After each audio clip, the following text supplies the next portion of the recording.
오늘의 주요 뉴스입니다. 국내 최대 규모 정보통신기술 행사인 2025 월드 IT쇼가 개막했습니다. 450개 기업과 기관들이 참여해 최신 인공지능 기술을 선보인 현장을 다녀왔습니다.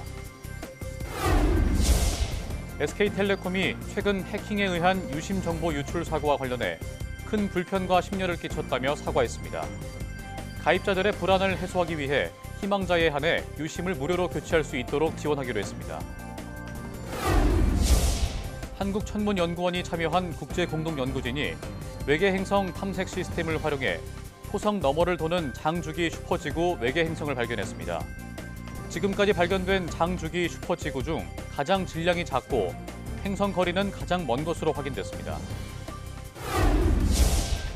국내 연구팀이 방사성 동위원소를 이용해 별도의 충전 없이도 오랜 시간 전력 공급이 가능한 페로브스카이트 베타 전지를 개발했습니다. 원활한 전력 공급이 어려운 우주 탐사와 군사용 장비 등에 이번 기술을 활용할 수 있을 것으로 기대됩니다.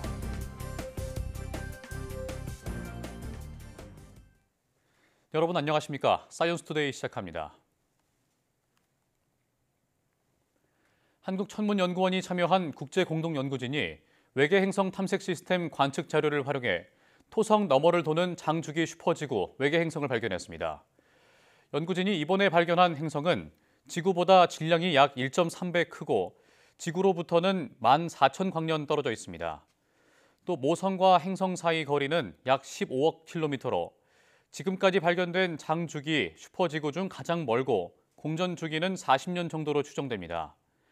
천문연이 개발한 외계 행성 탐색 시스템은 빛의 휘어짐 현상을 이용해 멀리 있는 외계 행성이나 별을 찾아내는 미시중력 렌즈 기법을 활용하며 장주기 외계 행성을 발견하는 데 특화된 시스템입니다. 연구진은 또 장주기 외계 행성 표본을 구축해 지구형과 목성형 행성이 서로 다른 형성 과정을 거쳤다는 것과 이 가운데 지구형 행성이 더 많다는 것도 확인했다고 설명했습니다. 이번 연구는 세계적 학술지 사이언스에 실렸습니다. 한국형 발사체 누리호의 뒤를 이을 차세대 발사체를 재사용 발사체로 전환하기 위한 특정 평가가 불발됐습니다. 과학기술정보통신부는 국가연구개발사업평가 총괄위원회에서 우주항공청의 차세대 발사체 개발사업 계획의 변경안이 특정 평가 대상 요건에 맞는지 검토한 결과 대상이 아니라고 판단했습니다. 특정 평가는 사업 예산이 15% 이하로 증액될 때 가능한데 검토 결과 우주청이 제시한 13% 증액안은 전문가 평가에서 15% 이상을 넘을 가능성이 큰 것으로 알려졌습니다. 애초 차세대 발사체는 일회성 발사체로 개발하려고 했으나 스페이스X 등 재사용 발사체가 주력 발사체로 부상하면서 우주청은 지난 2월 재사용 발사체를 개발하기로 했습니다. 2조 원이 투입되는 차세대 발사체는 누리호보다 성능을 높인 한국형 발사체로 2032년쯤 달 착륙선 발사 등에 쓰일 예정입니다. 국내 최대 규모 정보통신기술 행사 2025 월드 IT쇼가 개막했습니다. 올해 내건 키워드는 인공지능인데요. 로봇과 디지털 기기 등 다양한 분야의 인공지능 기술을 입혀서 눈길을 끌었습니다. 현장에 박나연 기자가 다녀왔습니다. 기자가 팔을 움직이자 로봇 팔도 따라서 이동합니다.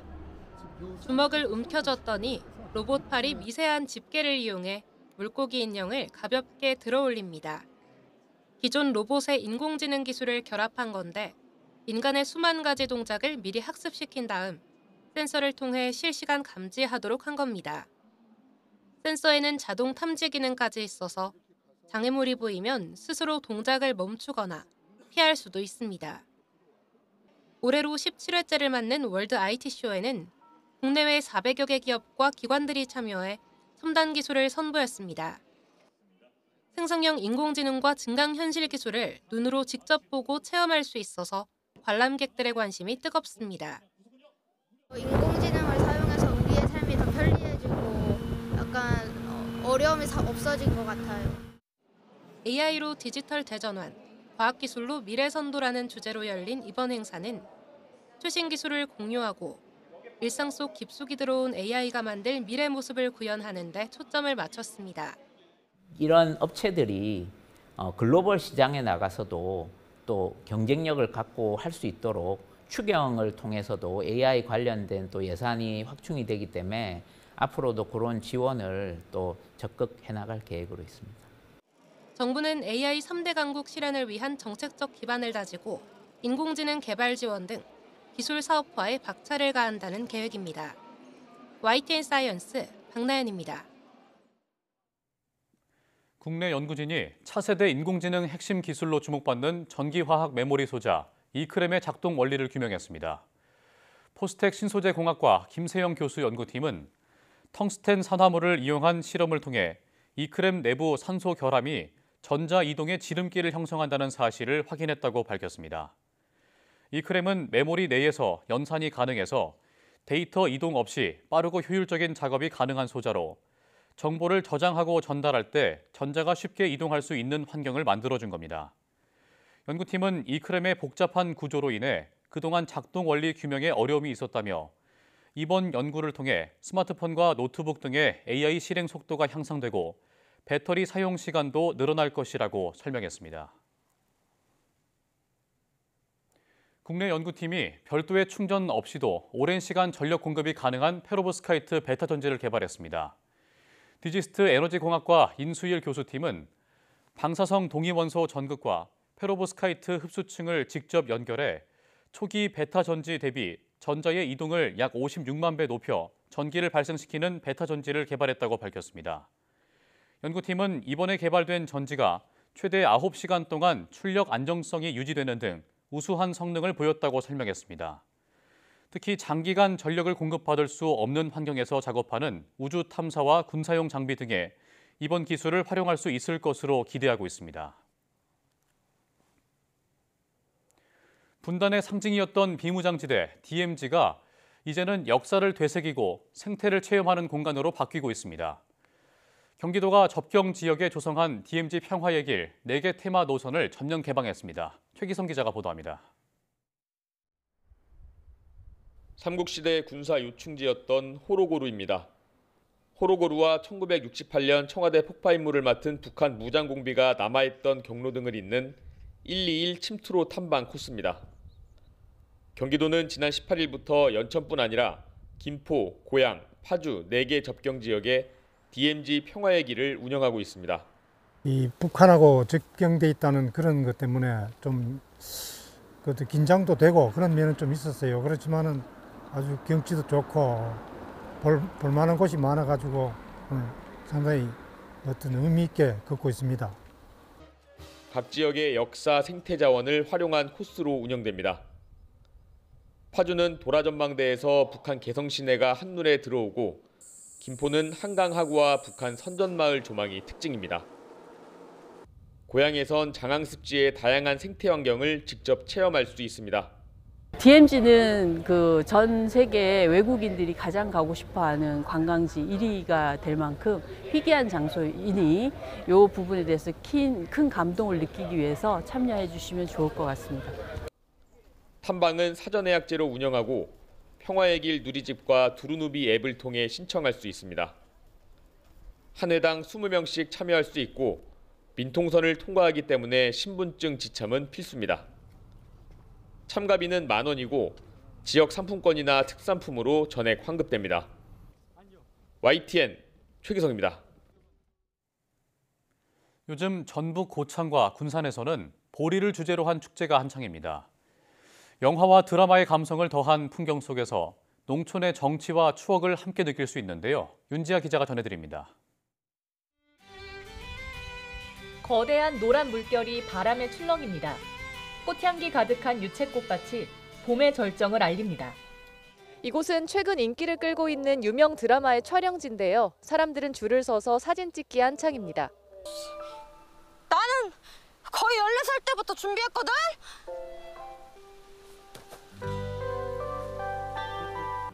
드라마의 주 무대는 제주도인데 주인공의 사랑 고백 장면 등은 고창 청보리밭에 있는 유채꽃밭에서 촬영했다고 합니다. 폭삭 소가스타 드라마 촬영지도 있고 아름다운 보리밭도 있고 유채꽃도 있고 꼭 한번 놀러 오라고. K드라마의 명장면도 만나고 청보리밭 사이길을 걸으며 추억도 떠올리고 지금 유채꽃이 만개하고 청보리밭이 지금 넓게 펴져 있어가지고 마음이 뻥 뚫리는 것 같고 좀 스트레스도 풀리는 것 같았습니다. 셋! 비벼주세요. 바로 옆 군산에서는 꽁당보리 축제가 시작됐습니다. 애초 군산 특산품인 흰찰 쌀보리를 알리기 위해 시작된 축제인데 꽁보리밥의 방언인 꽁당보리란 이름이 요즘은 더 친근해졌습니다. 우리 군산이 흰찰쌀보리 전국 생산량의 50%를 육박하거든요. 그래서 우리 건강식품인 보리 그리고 이 농촌 문화 도심 속에서 함께 즐길 수 있는 그래서 여러 가지 행사들을 기획했고요. 축제장을 찾은 아이들은 봄바람에 날리는 청보리 사이를 뛰어놀며 책에서만 보던 보리밭을 실제로 체험합니다. 축제장에는 또 추억의 보리개떡 등을 만들 수 있는 각종 체험도 할 수 있습니다. 청보리와 꽁당보리, 비슷한 시기 펼쳐지는 두 개의 보리 축제는 도시민에게는 쉼과 힐링을, 농민에게는 봄의 희망과 활력을 불어넣고 있습니다. YTN 윤지아입니다. 브라질에서 1억 1,300만 년 전에 살았던 일명 지옥개미의 화석이 발견됐습니다.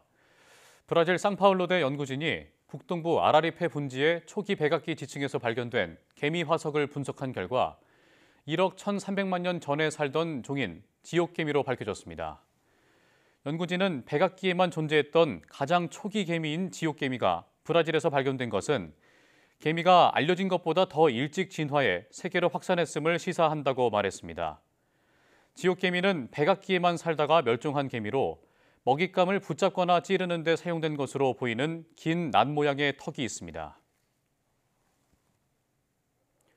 포유류 사회에서는 대체로 수컷이 우위를 점하는 게 일반적입니다. 하지만 인간과 가장 가까운 유인원 중 하나인 보노보 사회에서는 놀랍게도 암컷이 더 높은 권력을 누리고 있다는 사실 알고 계셨나요? 화면 함께 보시죠. 열대 과일을 양손에 쥔 채 야무지게 먹고 있는 침팬지 닮은 꼴들. 작은 침팬지라고도 불리는 보노보인데요. 이 보노보는 몸집이나 힘 면에서 보면 수컷이 지배할 것처럼 보이지만 현실은 전혀 다릅니다. 암컷들이 먹이 우선권을 갖고 짝짓기 결정권까지 쥐고 있었는데요. 최근 독일과 미국 공동 연구진이 아프리카 야생 보노보 무리를 30년간 관찰한 결과 암컷들이 서로 연대하며 수컷보다 높은 사회적 지위를 유지하고 있는 것이 확인됐습니다. 연구진이 분석한 1,786건의 암수 간 갈등 중 암컷의 승리가 60% 이상인 것으로 나타났는데요. 특히 암컷들이 집단으로 수컷에게 대응할 경우 무려 85%의 확률로 수컷을 굴복시켰습니다. 서로 경쟁하는 것이 일반적인 보통의 포유류 암컷들과 달리 보노보 암컷들은 연대하고 협력하며 사회적 힘을 키워나가기 때문인데요. 연구진은 이를 두고 암컷 연대가 수컷 중심의 권력 구조를 변화시킬 수 있는 실증적 증거라고 강조했습니다. 왜 보노보만 이런 사회 구조를 갖게 됐는지는 미스터리지만 연구진은 이 독특한 유대가 인간 사회에도 중요한 시사점을 준다고 전했는데요. 연대와 협력이 가지는 사회적 힘, 오늘날 우리 사회에 던지는 메시지가 아닐까 싶습니다.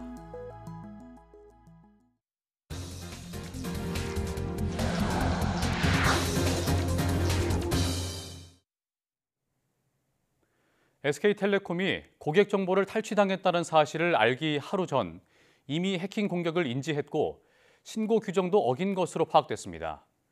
SK텔레콤이 국회 과학기술정보방송통신위원회 소속 국민의힘 최수진 의원에게 제출한 자료를 보면 회사 측은 지난 18일 오후 6시 9분 사내 시스템 데이터가 움직였다는 사실을 안 것으로 확인됐습니다. SK텔레콤 측은 19일 밤 11시 40분쯤 해커에 의한 악성 코드로 이용자 유심과 관련된 일부 정보가 유출된 정황을 확인했습니다. 이와 관련해 SK텔레콤 측이 해킹 공격을 발견하고 한국인터넷진흥원에 신고한 시점이 최초 인지 시점보다 하루 이상 늦었다는 점을 근거로 지연 보고 의혹을 받고 있습니다. 이에 대해 SK텔레콤 측은 사안의 중대성을 고려해 사이버 침해 사고 신고에 필요한 최소한의 발생 원인과 피해 내용을 좀 더 철저히 파악하는 과정에서 신고가 늦어졌다며 고의적인 지연 의도는 없었다고 해명했습니다. SK텔레콤은 최근 해킹에 의한 유심 정보 유출 사고 이후 가입자들의 불안을 해소하기 위해 희망자에 한해 유심을 무료로 교체할 수 있도록 지원하기로 했습니다. 유영상 SKT 대표는 25일 서울 중구 SKT 사옥에서 고객과 사회에 큰 불편과 심려를 끼쳐 사과드린다며 고개를 숙인 뒤 이 같은 추가 조치를 발표했습니다. 유심 교체를 희망하는 SKT 가입자는 오는 28일 오전 10시부터 전국 T월드 매장과 공항 로밍센터에서 무료 교체 서비스를 받을 수 있습니다. 또 지난 19일부터 오는 27일까지 자비로 유심을 교체한 경우에는 내역을 확인해 통신요금에서 차감하는 방식으로 환급할 예정입니다. SKT는 또 SKT 통신망을 사용하는 알뜰폰 고객에게도 동일한 조치를 적용하기로 하고 구체적인 시행 시기와 방법 등은 각 알뜰폰 업체에서 공지한다고 설명했습니다. 정부가 농림축산식품부와 해양수산부를 중심으로 가격 변동이 큰 품목을 대상으로 출하 가격과 유통 구조 전반을 점검하고 담합 여부 등 불공정 행위가 확인되면 관련법에 따라 엄중 조치하기로 했습니다. 정부는 정부 서울청사에서 김범석 기획재정부 1차관 주재로 물가관계차관회의를 열고 이 같은 물가 안정 방안을 논의했습니다. 김 차관은 기상 여건 등으로 장바구니 물가 부담이 지속되는 상황이라며 정부는 농축수산물 수급 상황을 상시 모니터링하면서 체감 물가 부담 완화에 전력을 다하겠다고 말했습니다. 특히 3월에 산지 가격이 급격하게 상승한 계란의 경우 현장 점검을 실시하고 점검 결과를 바탕으로 대응 방안을 마련하겠다고 덧붙였습니다. 최근 영남권 산불에 따른 농작물 피해 상황을 조사한 결과 사과는 전국 재배 면적의 1.4%, 복숭아는 0.6% 수준의 피해를 입은 것으로 조사됐다고 정부는 설명했습니다. 이에 따라 피해 작물의 수급에 차질이 없도록 생육 촉진제 지원 등 생육 관리에 만전을 기하고 적극적인 개화 관리로 적정 생산량을 확보해 나가기로 했습니다. 경기 광명 신안산선 터널 붕괴 직전의 상황을 담은 사진을 YTN이 확보했습니다. 터널 내부 CCTV에 담긴 모습인데 붕괴 우려가 나온 지 얼마 되지 않았을 때와 비교하면 천장의 균열과 기둥 파손 정도가 더 심해진 것을 눈으로 확인할 수 있습니다. 표정호 기자가 단독 보도합니다. 지난 10일 밤 11시 49분 경기 광명 신안산선 터널 내부의 CCTV 영상을 캡처한 사진입니다. 붕괴 위험이 포착되고 2시간쯤 지난 뒤 모습입니다. 아치형 터널을 지탱하고 있는 기둥 여러 개가 파손됐고 일부는 아예 꺾여버렸습니다. 기둥과 연결된 터널 천장에는 균열도 보입니다. 그리고 다음날 오후 3시 10분, 터널 붕괴 3분쯤 전의 모습입니다. 15시간이 흐르는 사이 터널 천장의 균열은 눈에 띄게 커졌고 기둥은 더 심하게 꺾인 걸 볼 수 있습니다. 터널 안쪽 바닥에 쌓였던 토사도 이전보다 많아졌습니다. 천장에서 계속 흑더미가 쏟아진 것으로 추정되는 상황입니다. 좀 하얗게 밝은 부분을 나온 게 쇼크레트가 떨어진 부분이고요. 붕괴 임박해서 그 사진에 보면 대부분 다 떨어지고 남아있는 쇼크레트가 얼마 없는 상태입니다. 붕괴 우려가 나온 뒤 설치한 계측기에서 12시간에 걸쳐 터널 천장이 최대 4cm 내려앉은 것으로 확인되는 건 물론 CCTV를 통해서도 터널 내부 상황 변화와 붕괴 조짐을 볼 수 있었던 겁니다. 그 구조물의 탄성 한계치를 넘어갔어요. 그거를 보강하겠다고 들어가는 작업자라든가 그 후속 조치를 하는 거는 무의미하다. 이런 상황에서도 작업자들이 터널 안에서 보강 공사를 준비한 배경에 대해 시공사인 포스코 ENC 측은 수사가 진행 중인 사안이라 답변이 어렵다는 말만 반복하고 있습니다. 공사 관계자 3명을 입건한 경찰은 터널 내부 계측 자료와 CCTV를 확보해 붕괴 전 보강 공사를 위해 인력을 투입한 것이 적절했는지 등을 조사하고 있습니다. YTN 표정호입니다. 지난 2017년 11월 포항 지진은 지열 발전소가 촉발한 거로 정부 조사단이 발표했습니다. 지진 발생 6년 뒤 법원은 정부의 책임을 물어 주민에게 300만 원씩 배상하라고 판결했는데요. 정부와 주민 모두 판결에 만족하지 못해 항소했고 다음 달 항소심 결과가 나올 예정입니다. 이윤재 기자가 보도합니다. 지난 2017년 11월 포항은 물론 전국을 뒤흔든 지진. 정부 합동조사단은 포항에 있던 지열발전소가 지진을 촉발한 거라고 판단했습니다. 이후 2023년 법원은 포항 주민들이 낸 손해배상 청구 소송에서 주민들 손을 들어줬습니다. 정부가 소송에 참여한 주민에게 최대 300만 원씩 배상하라고 판결한 겁니다. 하지만 정부는 판결에 불복해 항소했고 2심 재판 과정에서도 책임을 전면 부인한 거로 알려졌습니다. 지자체와 정치권은 정부가 책임을 회피해선 안 된다며 목소리를 높였습니다. 국가를 비롯한 또 관련 기관에서 이미 결론이 나 있는 그러한 것을 전면 부정하고 책임을 회피하는 심히 유감스럽게 생각하고 재판부에서 정확하게 밝혀서 이번 소송에 참여한 시민은 4만 7천여 명입니다. 여기에 더해 포항 시민 45만여 명이 추가로 소송에 나선 상황. 항소심에서 1심과 같은 결론이 난다면 정부는 1조 5천억 원을 배상해야 합니다. 다음 달 13일 항소심 재판부가 주민들의 정신적 피해를 인정할지 아니면 책임을 부인한 정부 의견을 받아들일지 재판 결과에 관심이 쏠립니다. YTN 이윤재입니다. 산림청이 산불 대응력 향상을 위해 현재 856km인 진화-임도, 즉 산불을 끌 때 필요한 도로를 매년 500km씩 늘려서 오는 2030년까지 총 3,856km로 확대할 예정입니다. 산불 진화-임도는 폭이 3m인 기존 임도보다 넓은 5m 도로로 차량 통행이 가능하고 임도 주변에는 물 공급을 위한 취수장과 진화 공간도 함께 설치됩니다. 산림청은 대형 산불 위험이 큰 동해안과 영남을 중심으로 산불 진화 임도를 우선 설치할 계획입니다. 또 임도의 효과를 부정하는 일부 환경단체의 주장에 대해서는 2022년 밀양 산불과 지난달 영남 산불 사례에서 임도 유무에 따른 피해 차이가 명확했다며 과학적 근거가 부족하다고 반박했습니다. 이와 관련해 국립산림과학원은 임도가 있는 지역은 2km 거리의 산불 현장까지 4분 만에 도착할 수 있지만 임도가 없으면 도보로만 이동해야 해 48분이 걸린다며 접근 속도에서 12배가량 차이가 난다고 밝혔습니다. 이와 함께 임도가 있으면 30kg 이상의 펌프 등 무거운 장비를 쉽게 운반할 수 있어 야간 산불 진화 효율도 5배 가까이 높아진다고 덧붙였습니다. 제주에서 중증 혈소판 감소 증후군 SFTS 환자가 발생했습니다. 환자는 72세 주민으로 이달 초부터 고사리를 채취했고 지난 22일 발열 등의 증상을 보여 검사 결과 SFTS 양성 판정을 받아 치료를 받고 있습니다.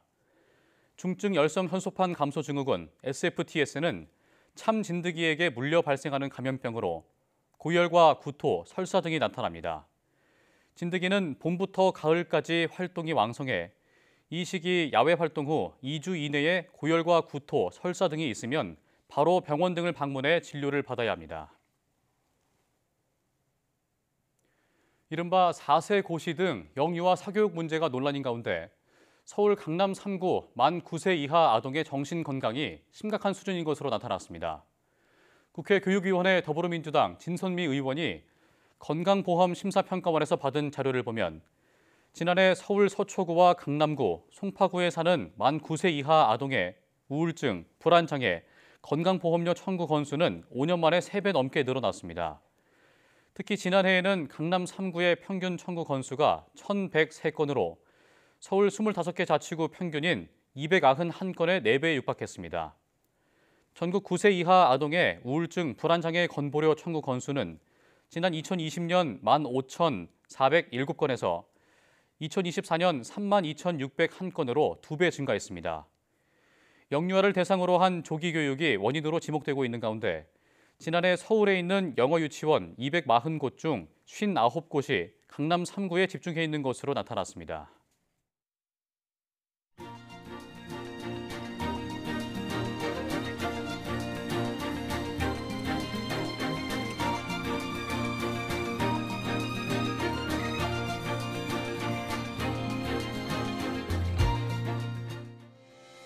산림청이 앞으로 5년간 산불 진화 임도를 매년 500km씩 2030년까지 3,800여 킬로미터로 만든다고 밝혔습니다. 이번 대형 산불을 계기로 산불 대응 능력을 향상한다는 계획인데 무엇보다 중요한 건 초기 발화를 방지하는 우리 모두의 안전의식인 것으로 나타났습니다. 뉴스 마칩니다. 고맙습니다.